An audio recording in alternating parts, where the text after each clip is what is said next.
So we're back. We've talked and set up a little bit about the Great Depression, some of the great problems that Americans were having, the mass unemployment, the actual hunger that was going on in the United States, the lack of housing, the lack of support. And now we're going to turn to this section of the 1930s about what the government was going to do about it, what the American people were going to do about it. I mentioned in previous videos about Herbert Hoover, President Hoover, and how unpopular he was. He comes up for re-election in 1932. This is a real low point of the Great Depression, and Herbert Hoover had tried, and your textbook talks about this, and the crash course videos talk about this. He tried to make things better. He tried to help end the Great Depression, and he did everything that he thought would work, that had worked in the past. There were tariffs on European goods coming in, which of course meant the Europeans put tariffs, which are essentially taxes on imported goods. They put tariffs on American goods, which actually made things worse. He tried to support businesses. Towards the end of his presidency, towards 1932, he realized that the government needed to do more. He started different projects, including hydroelectric dam projects. The dam that we have today called the Hoover Dam was the Colorado River Dam. And that was one of the projects that came out of President Hoover's plans. So he really did try. The reality of it was we had never had anything this bad before, nothing at this scale. And everything that the government had done in the past and was doing now, it just, it wasn't enough. It wasn't going far enough. And he was constrained. He was in a very pro-business environment. The Republicans, a party of which he was a part, was very pro-business. We talked about that in the 1920s. And this idea of social welfare or a safety net for the American people just wasn't what we had done in the past. The United States in 1932, there was no unemployment services, right? So if you lost your job, you were just out of luck. If you lost your job, you had no job, and then you needed to figure something out. You needed to hope you had family members that still had a job. You needed to hope that you had, a community church that would help you or your family or something like that. I mean, there was no support. There was nothing there for you. Just like if you got injured on your job, we talked about during the Industrial Revolution, if you lost your hand in a machine, they'd say, oh, sorry about your luck, good luck, see you down the road. So there was just no safety there for anybody, that social safety net. If you got old, which is a good thing, right? Between the two alternatives, getting older is the better choice. If you get old and you can't work anymore, well, you better have kids or nieces or nephews, or again, a community organization that'll help you out. There was no safety net for people as they got older. If you got sick, well, hope you don't die or get permanently damaged from your sickness. And that's just how it had been. And that progressive era that we talked about earlier in the late 1800s and the early 1900s was trying to soften those blows a little bit, trying to support the American people. And again, this was a global phenomenon, that progressive era. And so we hit 1932, and this is really a contest between Herbert Hoover and kind of this old way, though again, he had been trying and was progressively trying more. And his opponent, who was the Democrat from New York, Franklin Delano Roosevelt. Franklin Roosevelt was, he had been governor of New York. He had been the assistant secretary of the Navy. He was related to Theodore Roosevelt, the former president. And Franklin Roosevelt had been, a bit of a partier and had an affair against when his wife, he had several children with, and all of those things. But then he got polio in 1921, which is a devastating, highly contagious disease that if it didn't kill you, it often paralyzed you. And of course, he became paralyzed from the waist down. in the early 1920s. And between that experience and the activism of his wife, Eleanor Roosevelt, he really started to be more sympathetic and empathetic with people who didn't have things, despite the fact that he was, you know, a rich frat boy, if you want to think of it that way. And so he came into the office. He'd been governor of New York, 1928 and 1930, and he runs for the Democratic Party against Herbert Hoover. And it is a real referendum on Herbert Hoover. He, you know, he loses horribly. Franklin Roosevelt wins handily. And the inauguration comes in March of 1933. So at the time, the inauguration, the election was in November, the inauguration wasn't till March. And that's kind of a holdover from the days when, you know, you had to take your horse and carriage to get to Washington, D.C., and you had to send telegrams to people to see if they'd serve in your cabinet and that kind of thing. And it just took longer earlier. After 1933, the vote is in to change it to January. So now it's in January of every year. So, you know, that was a shift because it's just too long of a lame duck of a president who really doesn't have any power anymore. So FDR becomes president, and one of the pieces of this module is his inauguration speech that I've got in there for you, because Franklin Roosevelt gives this speech, and I really do want you to listen to it. You don't have to listen to the whole thing, but at least listen to the first 3 or 4 minutes of it.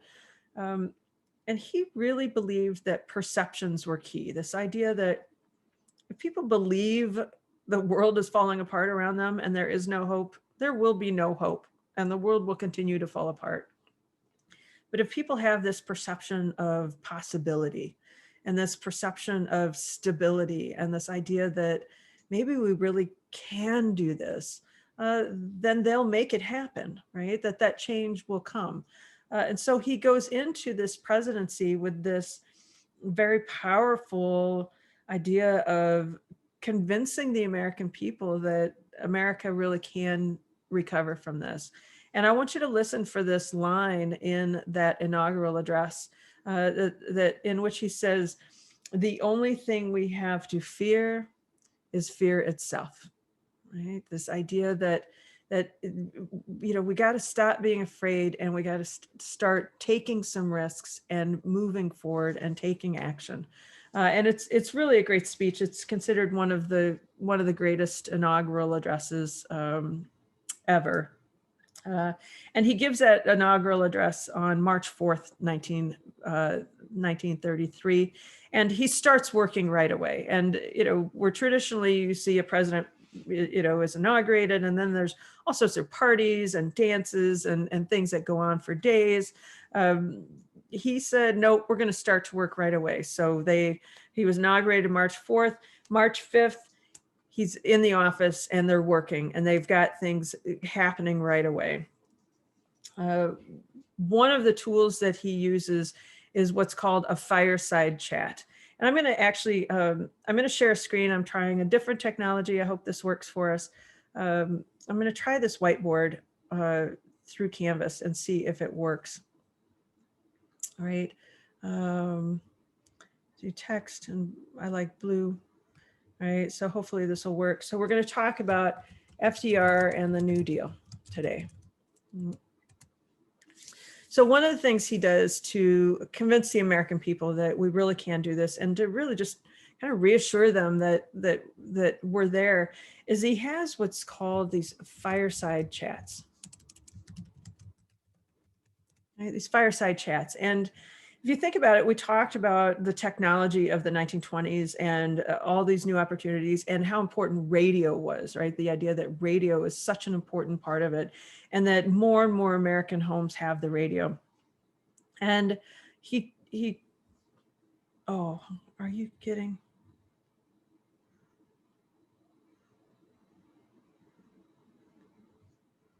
Yes, I am recording.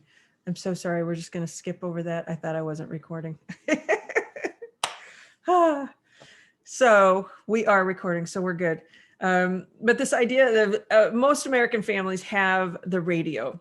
And so he's going to talk to them. So this idea of a fireside chat is, you imagine him sitting in, one of those big comfy leather chairs, and you're sitting right across from him in your own comfy leather chair in front of the fire. And you're just sitting there and you're just chatting, and he's talking to you. He's coming right into your living room and speaking to you. He's speaking very frankly. He's speaking very honestly, saying, look, things are bad. We've got some serious problems here, but you know what? I think we can get through it. I think we're going to have all these plans and all these things we're going to do, and it's going to be okay. And he uses these fireside chats as a tool. He's really the first president to effectively reach the American people, right? He really reaches out and talks to them directly through these fireside chats. It's a very effective tool. And the American people, they sit around their radio once a week and listen to him talk, say, hey, these are the problems that we're working on this week, and this is how we're trying to solve them. And it's really a very incredibly effective tool. So he gives this first fireside chat the very next day. And in it, he talks about his first act that he's going to submit to Congress, that he's going to propose that Congress take up. And it's called the Emergency Banking Act. And again, we're talking about, this is going to be March 6th, that he's going to, this is going to go before Congress, right? This Emergency Banking Act, right?